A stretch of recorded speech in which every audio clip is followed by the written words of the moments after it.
1986 nang patalsikin ng libu-libong mga Pilipino ang mga Marcos sa pamamagitan ng EDSA People Power Revolt. At sa kanilang pagbabalik, sila'y ilusig ng publiko dahil sa umano'y katiwaliang naganap noong Pangulo pa si Ferdinand Marcos Sr. Maaring maihalin tulad ang karanasan ng pamilya Marcos sa naging karanasan ni dating Chief Justice Corona. Ang tanong ng ilan, isa ba ito sa dahilan kung bakit ibinigay niya ang kanyang simpatya kay Corona sa nakalipas na impeachment trial?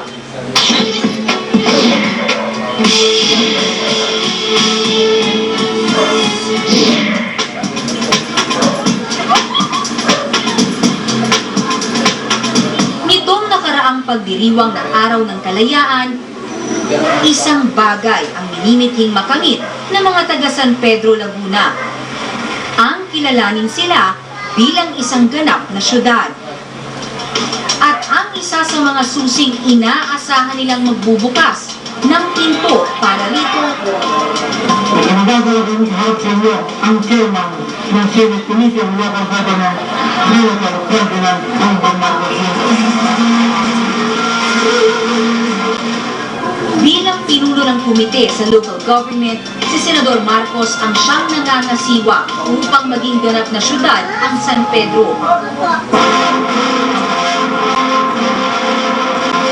Pinangunahan niya ang flag raising kasama si Congresswoman Cynthia Villar. Ang may bahay ni Senador Manny Villar na kapartido ni Marcos sa pagkapangulo noong 2010.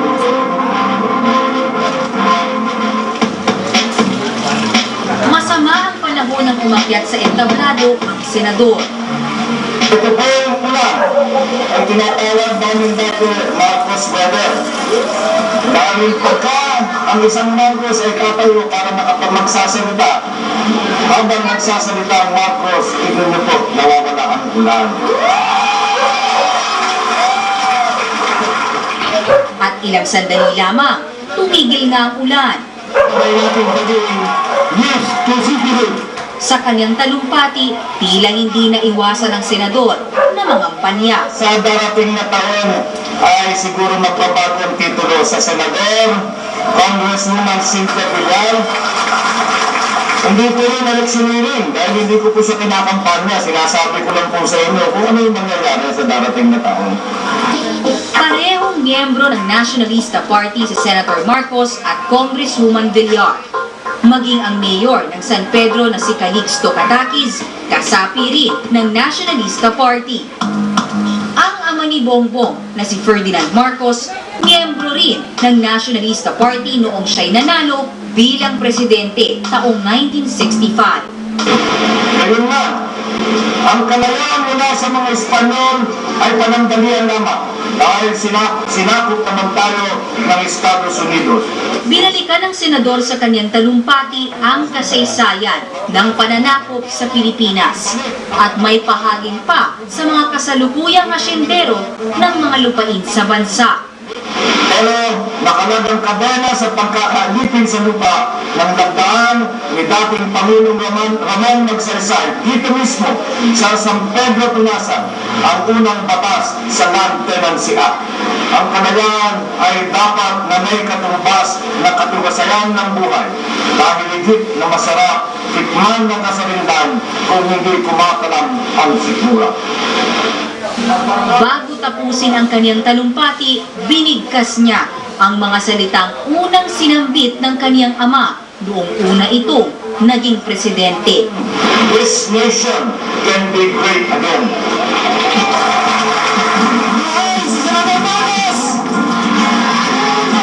Ang tinahak na landas ng dating Presidente Marcos, tila tinatahak ngayon ng kanyang junior na senador. Ang dugong Marcos na dumadaloy raw kay Bongbong ang sinasabing isa sa mga dahilan kung bakit nitong nakaraang impeachment trial ni Chief Justice Renato Corona, isa si Senador Bongbong Marcos sa 3 senador na bumoto para ipawalang sala ang dating punong maestrado. On the arguments presented and on the ground that the presumption of innocence has not been overcome, I vote to acquit the Chief Justice of the Supreme Court. I find for the complainants and render judgment against the respondent, Chief Justice. I vote to convict. Convict, acquit. Guilty. Guilty. Guilty as charged. I vote not guilty. I vote to hold the Chief Justice of the Supreme Court, Renato C. Corona, guilty as charged. Napatalsik si Corona sa pwesto at kanya-kanyang paliwanag ang mga senator judge matapos ang makasaysayang pagboto. Hindi mo maaalis at may iwasan ang mga pwersa na politikal na siyempre nararamdaman ng bawat senator dyan. Bago kayo naglabas ng verdict, kaliwat kanan yung surveys at ang dami talagang surveys nagsasabi na conviction. Hindi ba kayo natakot na kakaiba yung pananaw nyo sa pananaw ng maraming tao? Ang katungkulan ko bilang senator judge ay makinig sa kaso, makinig sa ebidensya at mag-decide kung guilty o hindi. Kung survey ang susundan, ba't pa tayo ng trial? Magpa-survey na lang tayo, hindi yun na lang yung maging verdict. Mas mahalaga sa akin na nakikita nila na tapat naman ako sa aking ginawang trabaho bilang senator judge. Nagkamali siya o hindi niya sinama lahat. Hindi naman impeachable pa yun. Dahil this is the Chief Justice of the Supreme Court and the highest magistrate of the land. An impeachable offense must amount to a crime that will be able that affects the life of the state. Hindi kaila sa taong bayan na ang pamilya Marcos mismo ay humarap sa mga kasong katiwalian matapos mapatalsik sa pwesto si dating Pangulong Ferdinand Marcos noong 1986. Ang naging kalaban nila noon, si dating Pangulong Corazon Aquino, ang ina ni Pangulong Noynoy na lantarang ipinakita ang pagkadismaya sa dating Chief Justice. How would you react, sir, dun sa ibang may nagsasabi na inakwit mo lang just because anti-Aquino ka daw? Yeah, I know that marami magsasabi nun. Pero hindi totoo yun. The political history between Marcoses and Aquinos. But they're mistaken because that played no part. It played no part in my decision. Paulit-ulit na gustong ibalik yung oras sa 1986 eh. Hindi na 1986, 2012 na iba na usapan. Lumang tugtugin na raw ang balitang hidwaan ng mga Marcos at Aquino. 24 na taon na ang lumipas mula noong 1986. At para kay Senador Marcos, malinis ang kanyang konsensya. Walang pinagbago sa pagkailangan ng sino mang presidente, kung sino at saka sino mang senador. The fact that there is an Aquino in the palace makes absolutely no... I know mahirapan yung sasabihin naman na hindi totoo, pero talagang totoo ito. Nag-usap na kayo, sir, ni Presidente? I mean, nagkakausap kayo about legislation? Wala. Hindi. Never pa, sir? No, never. Since 2010, nagugulat ako na lahat ng tao sa kanilang pag-iisip, matagal na kami magkakilala ng Presidente. I have been in the same room as the President 3 times in my whole life. And each time was to shake his hand and to say hello. That was it? That's it. The only one time was during the discussions on the ARM postponement, election postponement. Tumawag siya ng meeting sa palasyo. Yun. Chairman ako ng committee, so may presentation ng konting binigay. Pinag-usapan namin sandali. But that was it. Ngunit hindi man nakakapag-usap si Pangulong Aquino at Senador Marcos, saksi naman tayo sa palitan ng patutsyata nila sa media. The celebration of the event of 86 just remind us how much work needs to be done. Sabi ko nga, kung hindi nag-EDSA 1, kung natuloy yung mga plano ng palagay ko na para tayong Singapore na ngayon. Sila ng pagkakataon na para magkaroon tayo yung may angat ang ating ekonomiya. Pero yung resulta naman o talaga. After 40 years, from 72 to 86, tayo di ba napapag-iwanan na lahat. At hanggang sa ngayon, dami pa rin ho natin binabayaran na pinagmulan. Mali pa rin ang kulan. The reason I said that is because I saw the plans. I knew what the government had planned to do. And if people don't agree, we will have to maybe we'll discuss it over a cup of coffee one day. Ayoko magsalita. Nasasabihin ang personal na to. Ako po hindi pa Pangulo. Ano naman po niyo yung opinion ko? Personal ko, hindi pa rin nagbabago.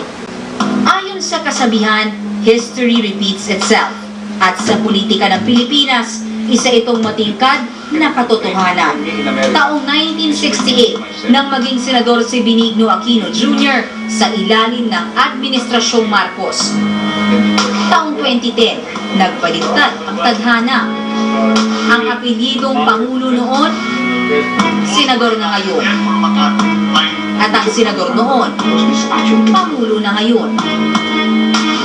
At gaya ng ama, may sariling palo raw si Senador Marcos, kaya raw naiba ang boto niya noong impeachment. Maybe ask the Secretary to read the title. Ayon sa isang political analyst, maaring patunay ito ng malaya niyang pag-iisip. Unang-una, wala siyang pakialam kung ano man ang boto niya sapagkat yung boto niya ay hindi magmamatter, walang kinalaman para sa 2013 election. Hindi siya tatakbo sa 2013 election at malaya siya na magpahayag kung ano ang kanyang preference at vote sa impeachment. Unang tumakbong senador si Bongbong noong 1995, pero nabigo siyang masungkit ang pwesto. Bakit naisip mo 2010 this is the right time for me to run again for Senate? It wasn't, the decision was not like that. Hindi yung, okay, 2010, that's the right moment to do it. Walang ganon. It was more or less, I think I'd like to be a senator. I think I could do a good job. Sa palagay ko, kaya ko ito. But since then, marami na ako natutunan, marami na ako naranasan. Sa palagay ko, kahit na anong trabahong darating sa akin bilang senador, kaya ko na. And I think I can do a good job. So I think I'll go for it. Sabi ko, I'll go for it. When you won in 2010, relatively mataas ho yung spot nyo, number 7. May charm daw ho kayo, magaling kayong pumiar. Alam mo, sa politika, yung charm only goes so far. Hindi, at saka hindi ko naman sasabihin na hindi lang siguro charm. The fact na, siyempre Marcos ako, pangalan ko, na naririnig ng halos lahat. So, either for the good or for the bad.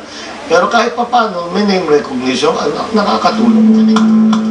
Bagamat tila limot na ng marami sa atin ang nangyari noong dekada 70 sa ilalim ng rehimeng Marcos para kay Eta Rosales, kasalukuyang chairman ng Commission on Human Rights, hindi dapat kalimutan ang mga aral ng nakaraan, lalo na noong panahon ng diktatorya.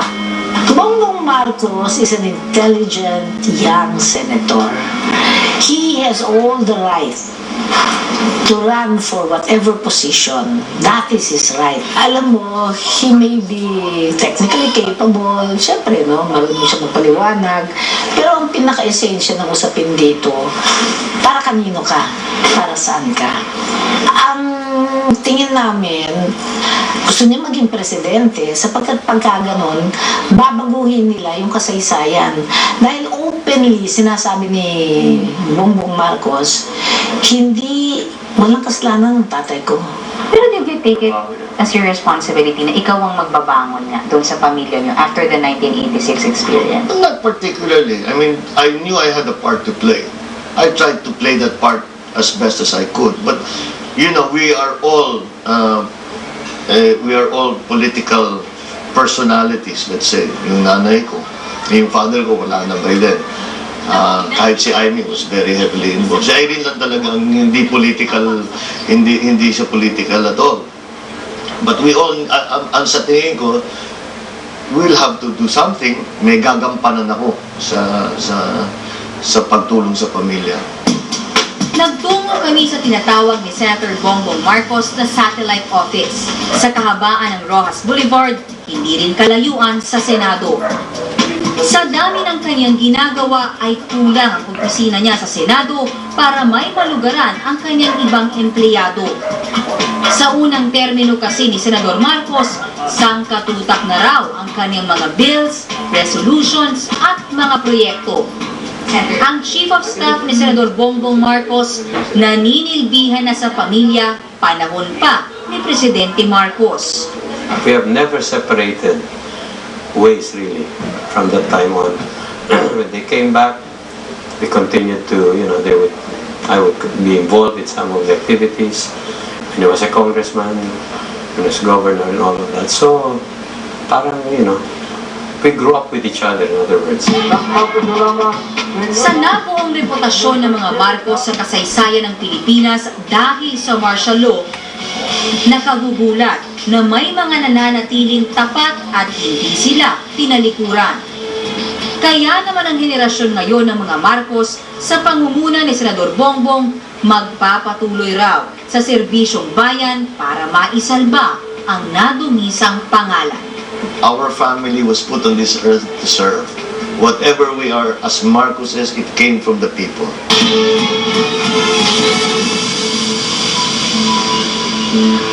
When Filipino musical greatness.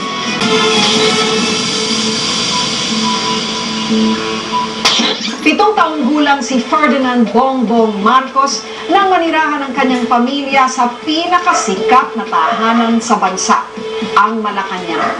Natutunan niya ang pasikot-sikot ng politika mula sa kanyang ama.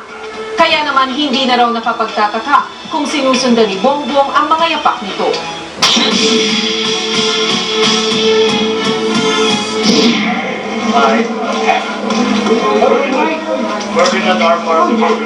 Para sa akin, ako na sigurong pinakamapalan na tao dahil pinanganak akong Marcos.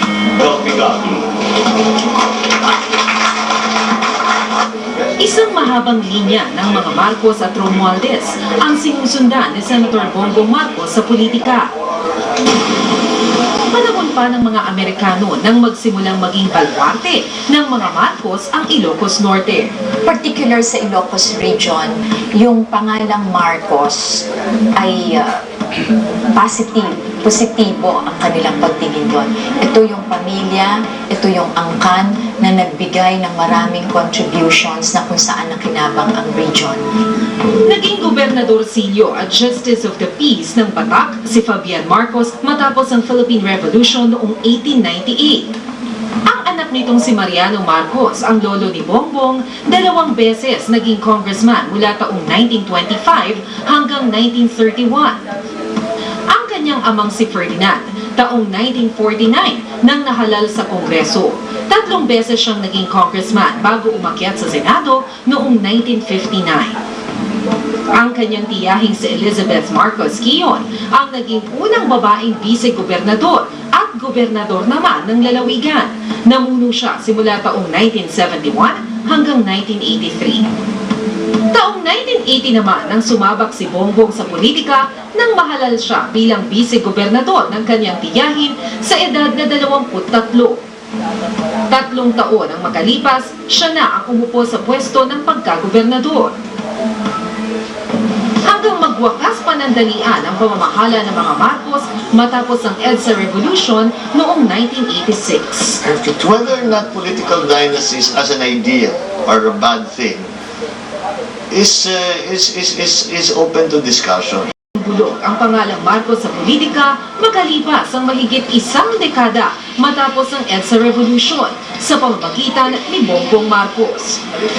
Nahalal bilang congressman ng Ilocos Norte si Bongbong noong taong 1992 at kinalaunay naging gobernador naman sa loob ng 3 termino mula taong 1998 hanggang taong 2007.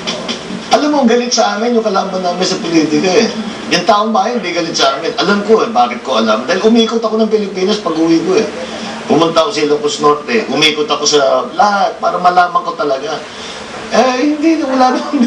Nakangiti lahat ng kasalubong ko eh. Kundi, except yung mga kalaban talaga namin sa politika. You were confident mananalo kayo sa unang takbo niyo? Oo, I was quite confident because sinigurado ko, isipin mo kung natalo ko. Di tapos na kami. Tapos na kami pamilya ko. Is that let it not be a joke? It's becoming a fiesta of jokes now. And Ang dating First Lady naman na si Imelda, naging congresswoman ng Leyte taong 1995. Taong 2007, ang anak ni Elizabeth Marcos Quezon na si Michael Marcos Quezon ang pumalit kay Bongbong sa pwesto. new government listens. Pagkatapos, ang panganay na kapatid ni Bongbong naman na si Aimee ang nahalal sa pagkagobernador noong 2010 hanggang sa kasalukuyan. Nakaupo rin bilang congresswoman ng ikalawang distrito ng Ilocos Norte si Imelda ngayon. I have a very definite idea that there is an anti-dynasty system. It's called an election. And if kung di ka naihalal ng tao, then hindi ka naihalal ng tao. But if you somehow get voted in, then it is your duty to take it seriously. So I don't know how other big political families think or operate.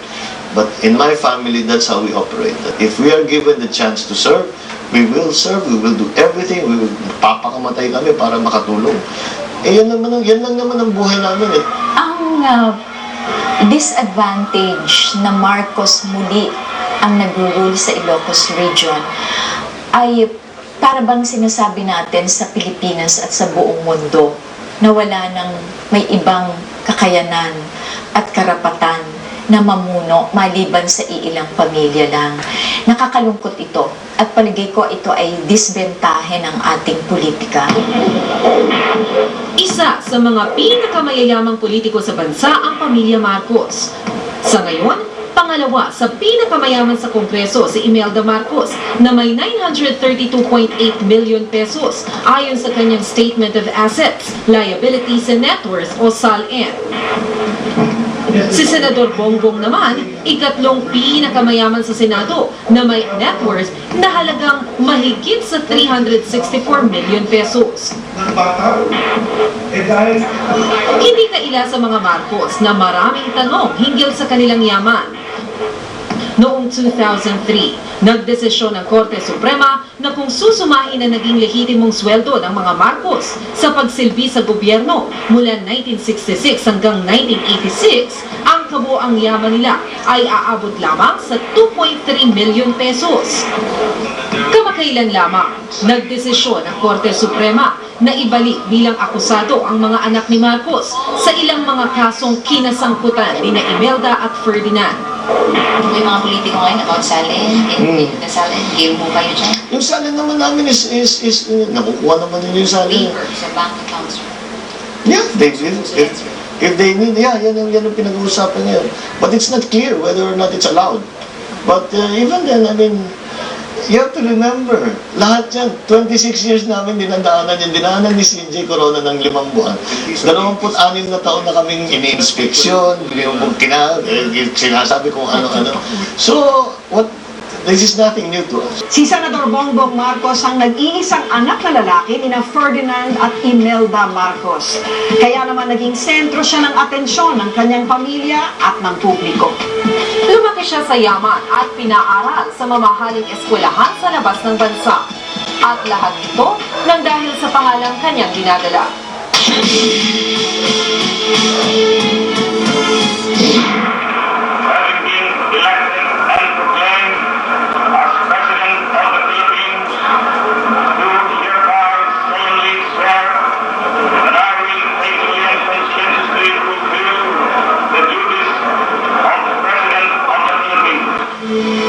Taon pa lang si Bongbong nang maluklok sa pagkapangulo ng bansa ang kanyang ama noong 1965.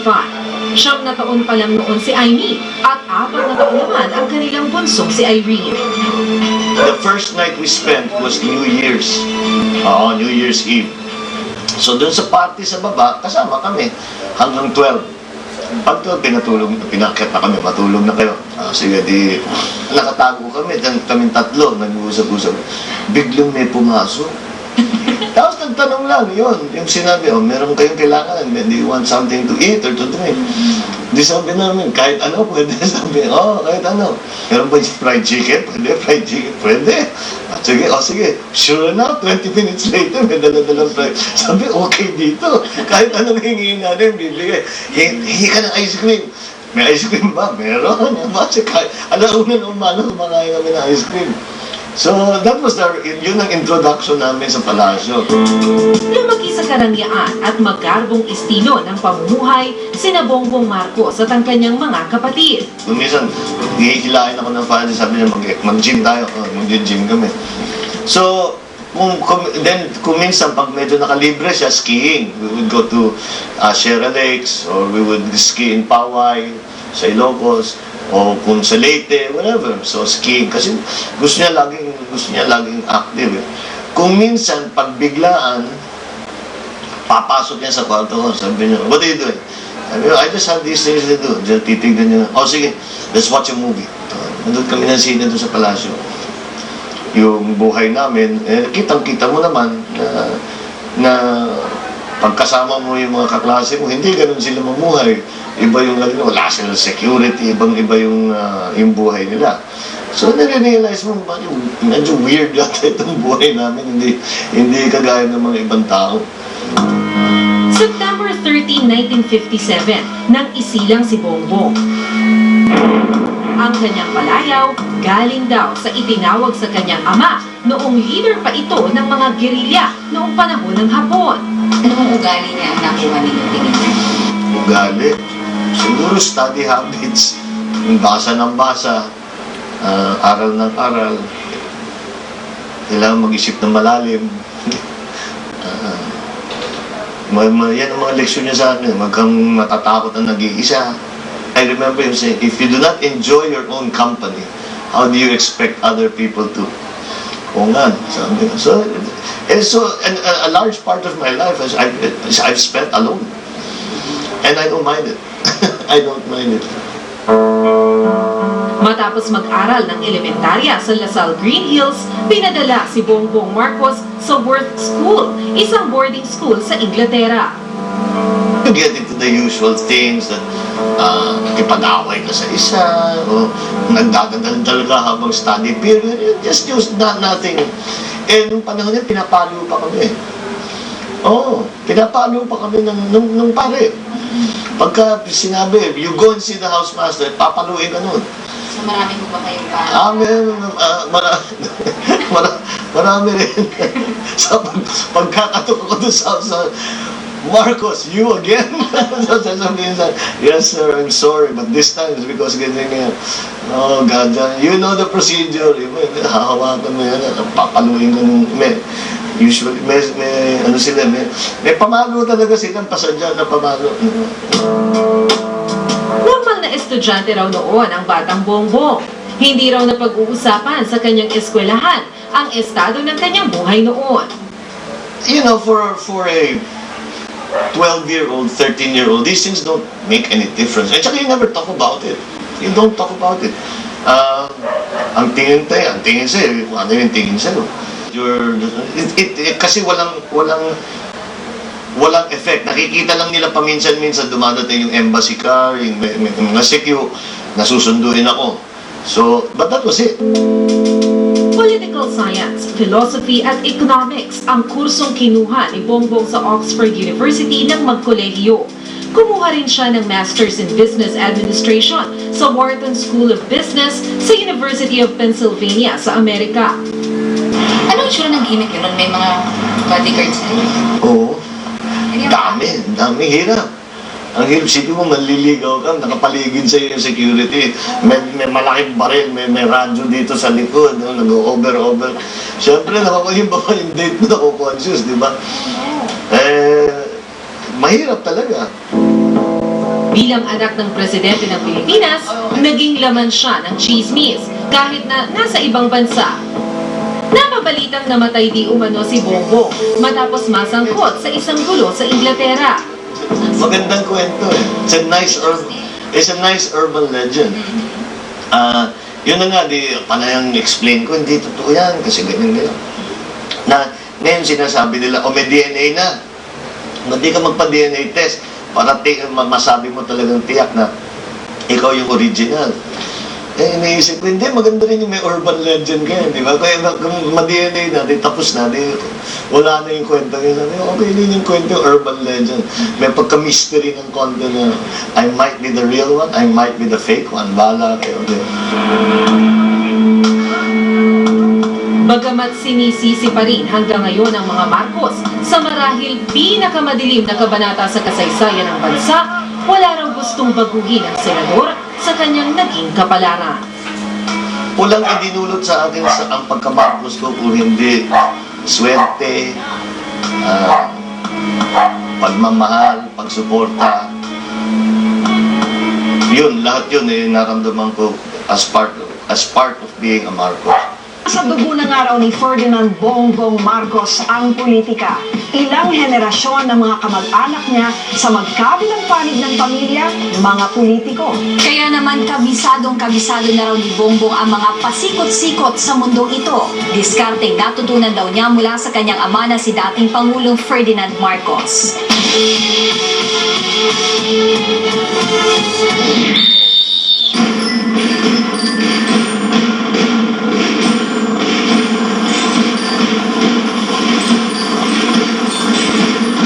Hunyo 8 nang samahan namin si Senador Bongbong Marcos sa kanyang unang pagbisita sa Lubang Island sa Occidental Mindoro.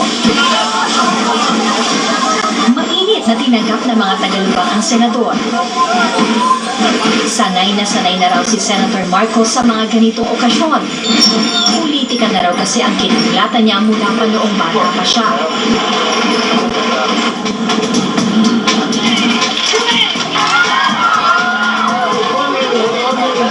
Naging kongresista at gobernador si Marcos at alam niya kung gaano kahalaga na pagbigyan ang mga botante sa kanilang mga kahilingan.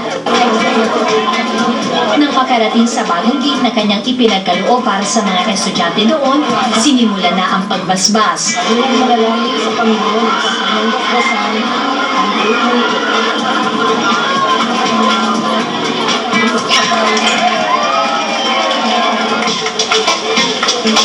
Nagbigay din ng mga notebook at lapis ang senador. Sa ikalawang paaralang bisita ni Bongbong sa Lubang,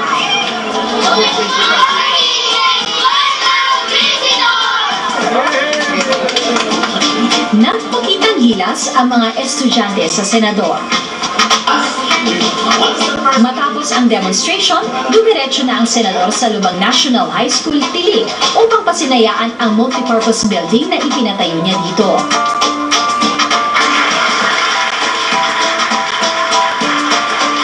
Hinihingian ako ng mga school room, mga school supplies, mga ganyang klaseng bagay. Tinitiyak ko na kahit papaano makahanap ng paraan na makatulong. Dahil ito para sa akin, lagi kong tapat na paniwala na ang edukasyon ay ang pinakamahalaga. Ito dapat patibayin ang educational system natin. 2 milyon ang inilaan na pondo ni Senator Bongbong Marcos para sa 2 proyektong ito. Kung minsan may pinupuntahan ako, pag napupuntahan namin yung project, parang kulang dun sa perang binigay namin, pero dito, kompletong-kompleto. Ang bawat senador ay mayroong 200 million pesos na pondo para sa kanilang mga proyekto. Noong nakaraang taon, umabot sa 100 milyong piso ang pondong nagamit ni Senator Bongbong mula sa kanyang Priority Development Assistance Fund o PDAF. Mahigit 50 milyong piso ay inilaan niya sa infrastruktura sa iba't ibang lalawigan. Pero halos kalahati ng pondo sa infrastruktura ay napunta sa baluarte ng mga Marcos, ang Ilocos Norte. Samantala, Mayo ng kasalukuyang taon, tinatayang mahigit 15 milyong piso na ang kanyang nagamit sa pondo. Lahat ng ito ay inilaan sa mga proyektong pang-infrastruktura. Mula kabataan niya, nasa sentro na siya ng atensyon ng publiko. Nakababad kami sa politika mula bata pa kami. So alam ko kung anong trabaho ng governor, alam ko yung trabaho ng vice governor. So it wasn't that hard. Isipin mo, governor ka ng Ilocos Norte, ang presidente galing sa Ilocos Norte, presidente tatay mo, pag may problema, madaling tumakbo, hindi ba? Dad, may problema tayo dito sa ganito. Hindi naman sa madali, pero hindi kasing hirap dun sa iba. Kasi naman hindi naman lahat ng hihingi mo bibigay.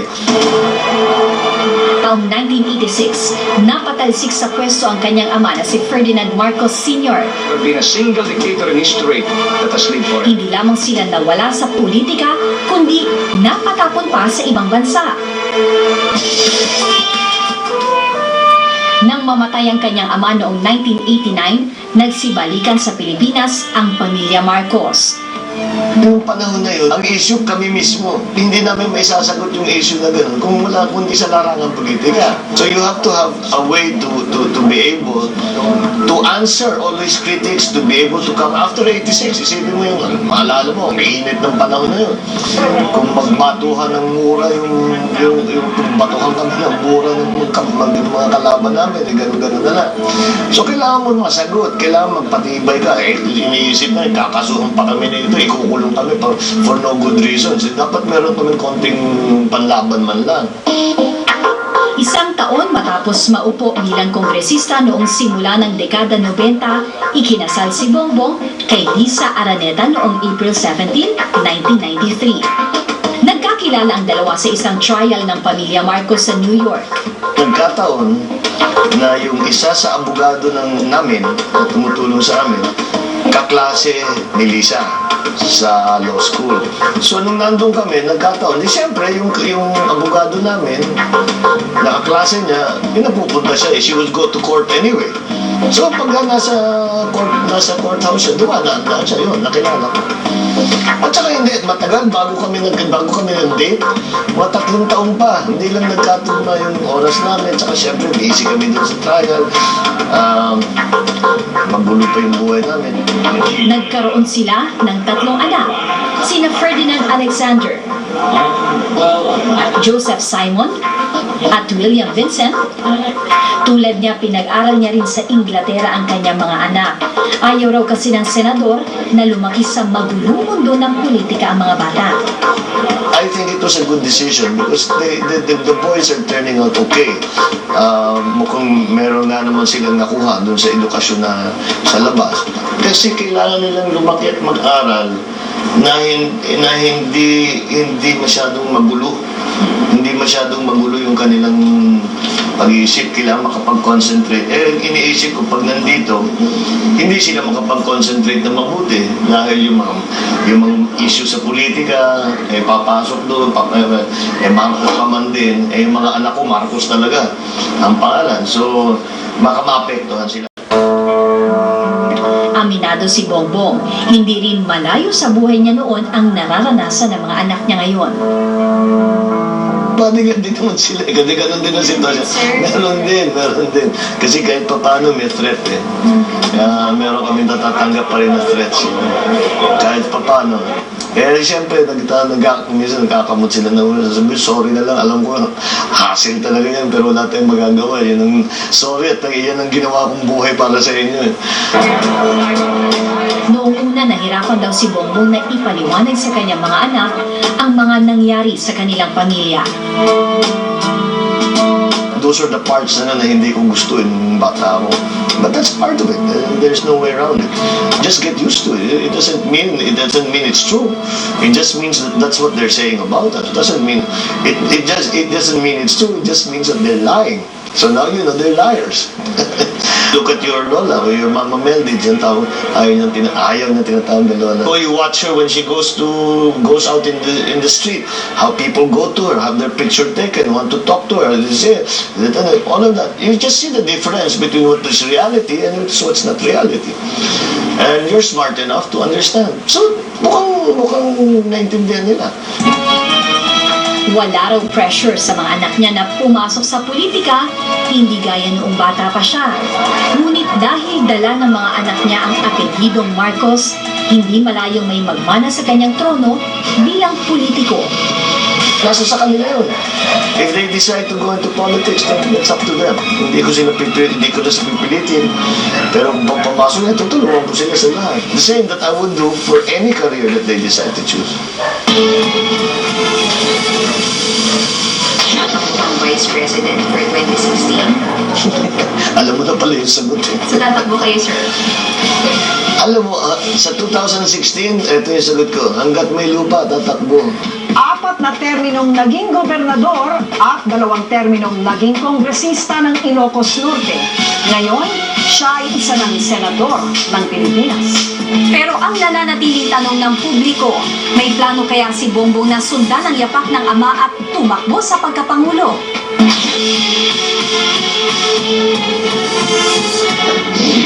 Again, my consular honor to introduce to you Honorable Ferdinand Bongbong Ramos Marcos Jr., Senator of the County of Philippines. Bago umalis ang senador sa lubang, nagbigay siya ng mensahe sa mga residente rito. Bilang gobernador ng siyang nakapuli at bilang local government at committee chairman ng local government, ay alam ko naman na ang isang NGO ay laging hirap sa pondo. Halos Halos isang dekada nang naging gobernador ng Ilocos Norte Maliwanag si kasi sa akin Bongbong. kung ano yung Naniniwala problema ng siyang taong bayan. malaking pagbabago Ano ba ang yun? pinangyayari sa kanilang tinubuang probinsya. Liwanag ang gagawin mo, ayusin mo yung agrikultura. So yun ang unang-una kong ginawa. So sabi ko, we set some things into place. I organized the cooperatives. Nagtayo kami ng seed growing, i-hybridize yung aming crops, especially sa rice. Kasi crop, livestock, and fisheries. So yun ang tinabaho namin, yung tatlong yun. Para at least may solid foundation yung ekonomiya ng probinsya. Lahat ng tao kumikita. Hindi kaya yaman sa pagtatanim ng palay. So sabi ko, we need more income. So naisip ko, tourism. Yun ang pinakamabilis eh. And then, I went to China. Tapos pinuntahan ko yung mga kaibigan namin sa China. Sabi ko, magpadala kayo ng turista sa amin. Mula sa pagiging third class, naging first class province ang Ilocos Norte. Sa dami ng pinagdaanan ng senador, tila isang mahabang paglalakbay ang tinahak ni Bongbong sa mundo ng politika. Pag binasa natin yung kanyang dinaanan sa politika, malinaw na iisa ang pahahantungan nito. Ito yung pag-akyat dun sa dulo ng isang political ladder. At ang dulo niyan ay ang pinakamataas na posisyon sa bayan, maaaring nasa kanyang memory, nasa kanyang plano, nasa kanyang strategy, yung pagtakbo bilang Pangulo ng ating Republika sa isang takdang panahon.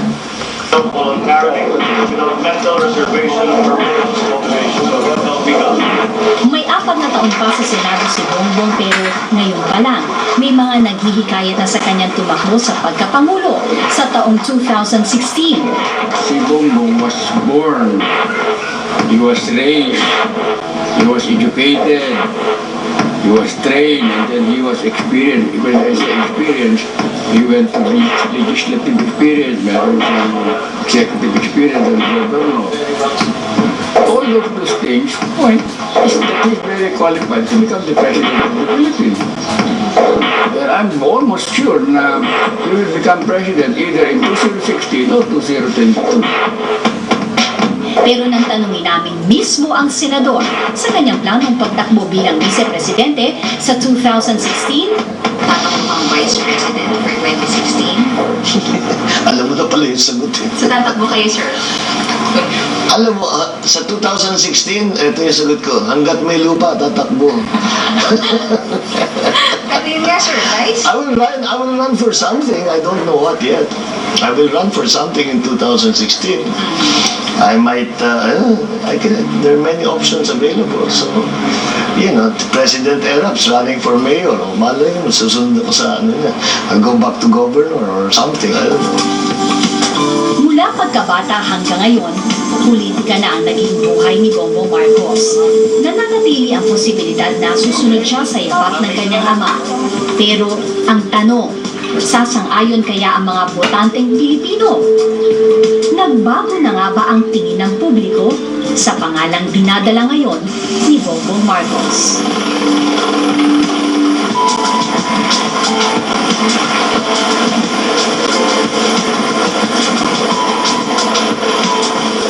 Buhay politika ang kinagisna ni Senador Ferdinand Bongbong Marcos. Kahit napatalsik sa EDSA People Power Revolt ng 1986, nakabalik pa sila sa pwesto. At yan ang layunin nais nilang ipasa sa mga susunod na henerasyon ng kanilang pamilya. Nalinisin ang nabahirang pangalan na ngayon nakaukit sa ating kasaysayan.